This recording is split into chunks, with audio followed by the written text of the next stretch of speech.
ஆடு திருண்ட மாதிரி பதுங்கி பதுங்கி வந்துகிட்டு இருந்தவனுக்கு சர்றன்னு வீட்டுக்குள்ள வர்ற தைரியம் எப்ப இருந்து வந்துச்சு? என்ன விஷயமா வந்திருக்க? உன்னதாயா கேக்குறேன். என்ன விஷயமா வந்திருக்க? தரணிங்க. அவன் பள்ளிக்கூடம் போயிருக்கான். அவனை ஏன் கேக்குற? நான் அவனை கூட்டிட்டு போக தான் வந்தேன். எங்க கூட்டிட்டு போக வந்த? எங்க வீட்டுக்கு. என் பையனை எதுக்குடா உங்க வீட்டுக்கு கூட்டிட்டு போகணும்? என் தங்கச்சி எங்க வீட்டுல தானே இருக்கா. அவ அங்க இருந்தா அவ பிள்ளைங்களும் அங்கதான் இருக்கணும். டேய், அவன் ஏன் மகன்டா. அவன் ரேவதிக்கு மகன் தானே. என்ன பேச்செல்லாம் ஒரு தினசா இருக்கு. அவனை நீ உன் வீட்டுக்கு கூட்டிட்டு போயிருவியா? ஆமா, கூட்டிட்டு போவேன். என் தங்கச்சி இல்லாத இடத்துல என் தங்கச்சியோட மகன் இருக்க வேண்டாம். நான் தரணியை ஸ்கூலுக்கு போய் கூப்பிட்டுக்கிறேன். டேய், அப்படி கண்டவங்களாம் போய் கூப்பிட்டா தரணியெல்லாம் அனுப்பி வைக்க மாட்டாங்களா? தங்கச்சிக்கும் தங்கச்சி புருஷனுக்கும் ஏதோ மனஸ்தாபம்.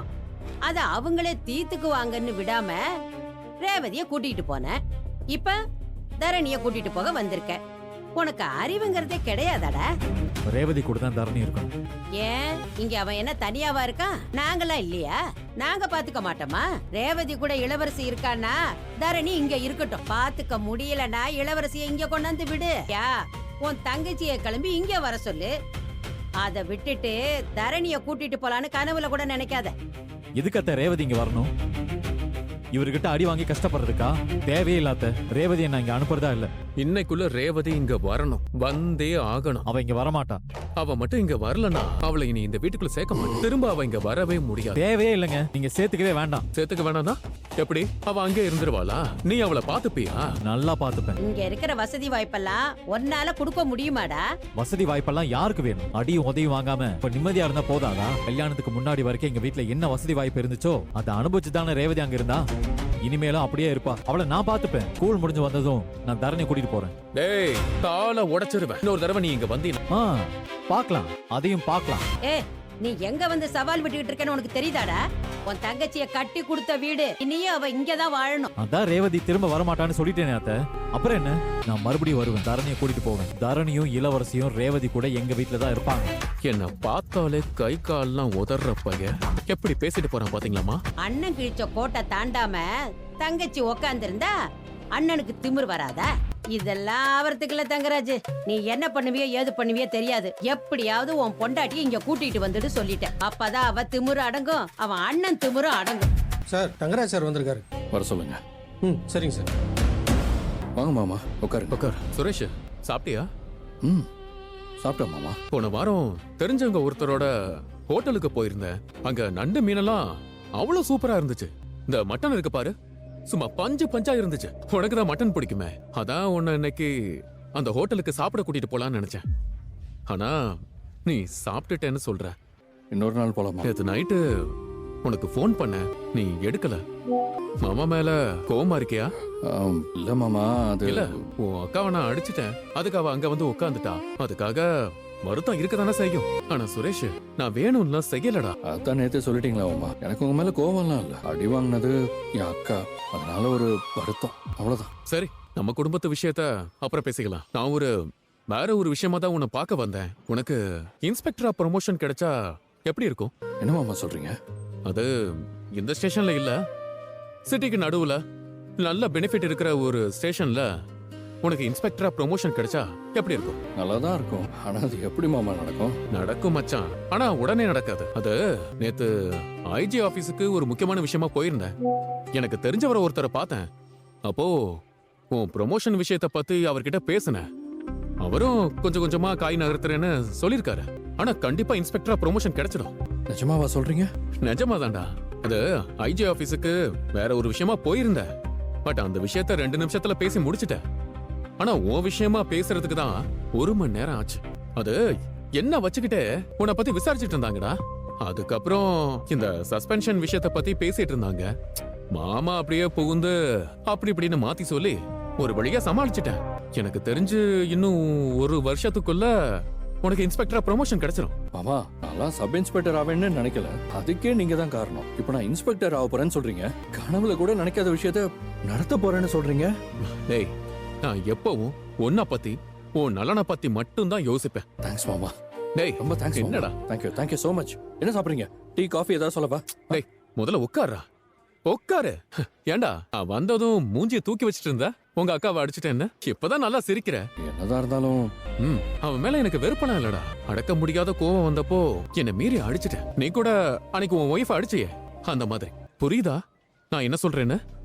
புரியுது மாமா, விடுங்க பாத்துக்கலாம். நீ புரிஞ்சுக்கிற, ஆனா உன் அண்ணன் புரிஞ்சுக்க மாட்டேங்கிறானே.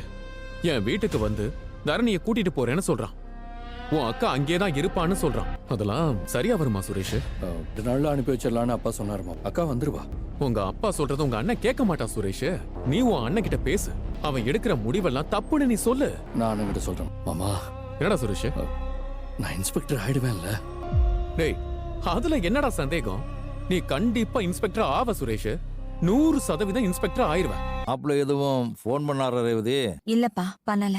எப்படிதான் உன் மகனை பார்க்காம உன்னால இருக்க முடியுதோ தெரியல. ரேவதி என்ன நாள் கணக்காவா தரணிய பார்க்காம இருக்கா? ஒரு நாள் தானே அத்தா ஆச்சு. ஒரு நாளா இருந்தாலும் என்னால என் பிள்ளைங்கள பார்க்காம இருக்கவே முடியாதுப்பா. சாப்பிட்டாங்களா தூங்குனாங்களான்னு நான் யோசிச்சுக்கிட்டே இருப்பேன். தரணி ஒண்ணும் அங்க தனியா இல்லையே, அவங்க அப்பாவோடவும் பாட்டியோடவும் தானே இருக்கான். என்ன இருந்தாலும் குழந்தைக்கு தாய் முக்கியம் இல்லையா? ஆ, தாய் இங்க தானே இருக்கா, அவ எங்கேயுமே போலையே. மாப்பிள்ள உன்னை அடிக்கிற அளவுக்கு அங்க என்ன நடந்துச்சு ரேவதி? அடிக்கணும்னு முடிவு பண்ணிட்டா அதுக்கு காரணம் எல்லாம் கண்டுபிடிக்க முடியுமாப்பா? அப்படியே அடிக்க வேண்டியதான். இத்தனை நாளா கை நீட்டாத மனுஷன் திடீர்னு கை நீட்டுறாருன்னா அந்த அளவுக்கு ஏதாவது அங்கே நடந்திருக்கணும்ல. அது என்னன்னு சொல்லு. அத விடுங்கப்பா. பிரச்சனை என்னன்னு சொன்னாதானே ரேவதி, அதை எப்படி சரி பண்றதுன்னு யோசிக்க முடியும். அதெல்லாம் நீங்க ஒண்ணும் சரி பண்ண வேணாம். மாப்பிள்ளை நீ எதுவும் எதிர்த்து பேசுனியா? மாப்பிள்ளை கிட்ட சண்டை போட்டியா? அதனாலதான் உன்னை அடிச்சாரா? ஐயோ அப்பா, விடுங்களேப்பா. அதையே சும்மா சும்மா நோண்டிக்கிட்டே இருக்கீங்க. உங்க மாப்பிள்ள ஏன் இவங்களை அடிச்சாங்கன்னு எனக்கு தெரியும். ஏய் மதி, நீ சும்மா இரு மதி. இவளையே சும்மா இருக்க சொல்ற? அதெல்லாம் அப்படிதாம்மா. சும்மா நோய் நோய்னு கேட்டுட்டே இருக்காத. மாப்பிள்ள ஏன் உன்னை அடிச்சாருன்னு நீ இவகிட்ட சொல்லியிருக்க, ஆனா என்கிட்ட சொல்ல மாட்டேங்கிற, அப்படிதானே? ஐயோ அம்மா, அத விட. அடி வாங்கினதுக்கு நானும் ஒரு காரணம். மதி சும்மா இரு. நீ என்ன பண்ண? எனக்கு ஒண்ணும் புரியலையே. நீ எதுவும் சொல்ல வேணாம் மதி, அமைதியா இரு போதும். இல்லங்க, நான் சொல்லிடுறேன். எனக்கு வேலை போனதுக்கு யார் காரணம் தெரியுமா? யாரு காரணம்? உங்க மருமக தான் காரணம். நீ என்ன மொட்டை தலைக்கும் முழங்காலுக்கும் முடிச்சு போடுற? உன் காலேஜ்ல இன்னும் பெர்மனன்ட் ஆக்காம இருந்ததுக்கு மாப்பிள்ளை எப்படி காரணமா இருக்க முடியும்? அவர்தான் மதி காலேஜ் மேனேஜ்மெண்ட்ல பேசி அவங்கள தூண்டி விட்டு மதிய வேலையை விட்டு தூக்க வச்சாரு. அத அவரே அத்தை கிட்ட சொன்னத நான் கேட்டேன். மாப்பிள்ளை அந்த வேலையெல்லாமா பண்ணாரு? அவர் எல்லா வேலையும் பண்ணுவாருப்பா. எனக்கு வேலை போக அவர் தான் காரணம்னு இவங்க என்கிட்ட சொன்னாங்க. நான் அதை போய் அவர்கிட்ட கேட்டேன். நீ எப்ப மாப்பிள்ளை பார்க்க போன? அன்னைக்கு வேலை விஷயமா ஒருத்தரை பார்க்க போனேன்னு சொன்னல, அவரை தான் பார்க்க போனேன். அவரை பார்த்து ஏன் இப்படி பண்ணீங்கன்னு கேட்டேன். அந்த கோவத்துலதான் உங்க மருமக இவங்களை அடிச்சிருக்காரு. அப்போ இந்த வீட்ல யார் அடி வாங்கினாலும் அதுக்கு பின்னாடி நீதான் இருக்கியா? நீ மாப்பிள்ளை கிட்ட சாதாரணமா பேசுனியா? சண்டை போட்டியா? அவர் பண்ண வேலைக்கு சாதாரணமா பேச முடியுமா? அப்போ சண்டை போட்டிருக்க. அதான் மாப்பிள்ளை கோவப்பட்டு ரேவதி அடிச்சிருக்காரு. நீ ஏன் எல்லார்கிட்டயும் சண்டை போட்டுக்கிட்டே இருக்க? மதி சண்டை போட்டது தப்புன்னு சொல்றீங்க, மதியோட வேலையை அவர் பறிச்சது தப்புன்னு சொல்லுங்களேன். நீ கொஞ்சம் சும்மா இருக்கியா? மாப்பிள்ளைக்கும் உனக்கும் தான் பிரச்சனை. கடைசியில பாதிக்கப்படுறது யாரு? ரேவதி தானே. ரேவதி தானே தேவையில்லாம அடி வாங்கிட்டு இங்க வந்து உட்காந்துருக்கா. அவரோட குணம் தான் உனக்கு தெரியும்ல. தெரிஞ்சு நீ எதுக்கு அவர்கிட்ட போய் சண்டை போட்ட? அப்பா ப்ளீஸ் பா, இது ஒரு பிரச்சனையே ஆக்க வேண்டாம்ப்பா. தயவு செஞ்சு அமைதியா விட்டுருங்க. இந்த பொண்ணு எதுக்கு மாப்பிள்ளை கிட்ட சண்டை போடணும்னு கேக்குறேன். மதி வேலை விஷயத்துல அவர் விளையாடுனது மட்டும் சரியா? சரி இல்லதான் சண்டை போடணுமா? மாப்பிள்ள சொன்னதுமே உன்னை வேலையை விட்டு தூக்குறாங்கன்னா நீ அந்த லட்சணத்துல தான் அங்க வேலை பார்த்துட்டு இருந்திருப்ப. எப்போன்னு இருந்தவங்க மாப்பிள்ள சொன்னதும் அப்பாடான்னு அப்படியே உன்னை வேலையை விட்டு தூக்கிட்டாங்க. நான் என் வேலையை சரியாதான் பார்த்தேன். ஆமா மாமா, அப்படியே நீ நல்லா வேலை பார்த்துட்டாலும் தப்பு பண்ணவர் ஒருத்தர், அவரை காப்பாத்த சுத்தி இருக்கிற மத்தவங்க எல்லாரும் மேலயும் பழி போட. ஆனா நல்லா இருக்குமா உங்க நியாயம்? வீட்டுக்கு வந்த மருமகளை 1000 குத்த சொல்லுவீங்க, ஆனா மாப்பிளைய எதுவுமே சொல்ல மாட்டீங்கல்ல? ஏய், மாப்பிள்ளை என்னமோ பண்றாரு. அந்த விஷயம் உனக்கு தெரிஞ்சதுன்னா நீ அமைதியா இருக்க வேண்டியதானே? அதை விட்டுட்டு நீ எதுக்கு மதிக்கிட்ட வந்து எல்லாத்தையும் சொல்ற? ஏன் உன் வாழ்க்கையை நீயே கெடுத்துக்கிற? அவ யார பத்தியும் கவலைப்படுறது இல்ல, அவளை பத்தி மட்டும் தான் கவலைப்படுவா. இப்ப பாரு, உன்னை அடி வாங்க வச்சுட்டு இங்க அனுப்பி வச்சுட்டா. ஐயோ, அந்த வீட்லதான் பைத்தியம் பிடிக்குதுன்னு இங்க வந்து உட்கார்ந்தா இங்க அதுக்கு மேல இருக்கு. என்ன ஆள விடுங்க. நீங்க 2 பேரும் கொஞ்சம் சும்மா இருந்திருக்க வேண்டியதானே. ஏய், எல்லாருமா சேர்ந்து ரேவதியோட வாழ்க்கையை கெடுத்துருவீங்க போல.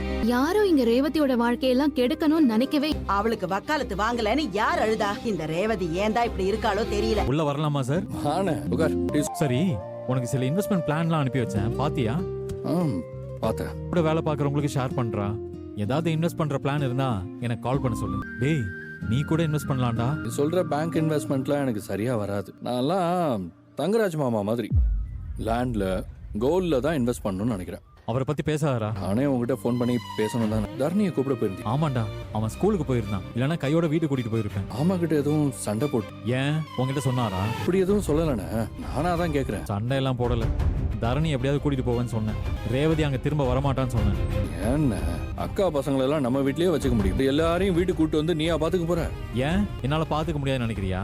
நானும் பாத்துக்கிட்டே இருக்கேன், நீ அந்த ஆளுக்கே சப்போர்ட் பண்ணிட்டு இருக்க. ரேவதி நம்ம வீட்டு பொண்ணு சுரேஷ், நீ ரேவதிக்கு தான் சப்போர்ட் பண்ணணும். மாமா அக்கா அடிச்சது தப்புதான், நான் இல்லன்னுலாம் சொல்ல. அவர் கெட்டவர்லாம் கிடையாதுண்ணே. நாமளும் அக்காவை வீட்லயே வச்சுக்க முடியாதுல்ல? ஏன் முடியாது?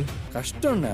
நம்ம அக்காவை பாத்துக்க ரெடியா இருந்தாலும் அம்மா அப்பா அதுக்கு ஒத்துக்க மாட்டாங்க. அக்காவை மாமா அடிச்சது தப்புதான், இனிமே அடிக்க கூடாதுன்னு சொன்னா ஓகே.